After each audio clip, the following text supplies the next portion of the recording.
যিনি প্রধান লড়াকু মাননীয় অজিত প্রসাদ মাহাতো সাহেব এবং ওনার সঙ্গে যেসব নেতৃবৃন্দ আছেন কর্মী সমাজের এবং বিভিন্ন সমাজে যারা নেতৃবৃন্দ এসছেন এবং আমার সামনে যারা বসে আছেন আমার মা ভাই বোনেরা সকলকে আমার বিপ্লবী এবং সংগ্রামী অভিনন্দন।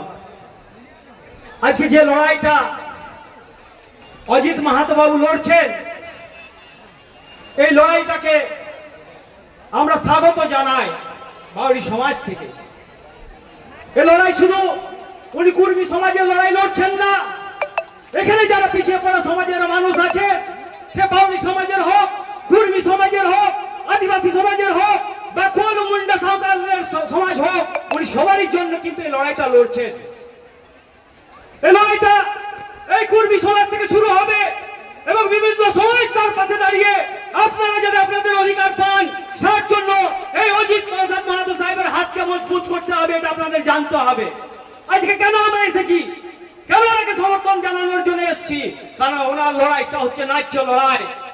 আর আমাদের লড়াই শুধু সরকারের বিরুদ্ধে নয়, এই সরকারের মাঝে যারা বসে আছে ব্রাহ্মণ্যবাদীর নীতির বিরুদ্ধে আমাদের লড়াই। যে ব্রাহ্মণ সমাজ আমাদের দীর্ঘদিন ধরে শোষণ করে আসছে, আমাদের অধিকার থেকে বঞ্চিত করে আসছে, তার বিরুদ্ধে এই লড়াই। আজকে আমাদের যে সংস্কার সে কুর্মী সমাজের হোক, আদিবাসী সমাজের হোক, বাউরি সমাজের হোক, যে সংস্কার সংস্কৃতি সবকিছু দখল করে নিচে উচ্চ বর্ণের ব্রাহ্মণ্যবাদীর মানুষেরা। আজকে যদি তারা মনুস্মৃতি না তৈরি করতো তাহলে আমরা এখানকার রাজা থাকতাম, আমরা আমাদের মানুষদের সুযোগ সুবিধা সব করে নিয়ে উন্নয়নের দিকে এগিয়ে যেতাম। কিন্তু মনুস্মৃতি আপনারা জানেন যে মনুস্মৃতি তৈরি করার ফলে আমাদের কি অবস্থা হয়েছিল।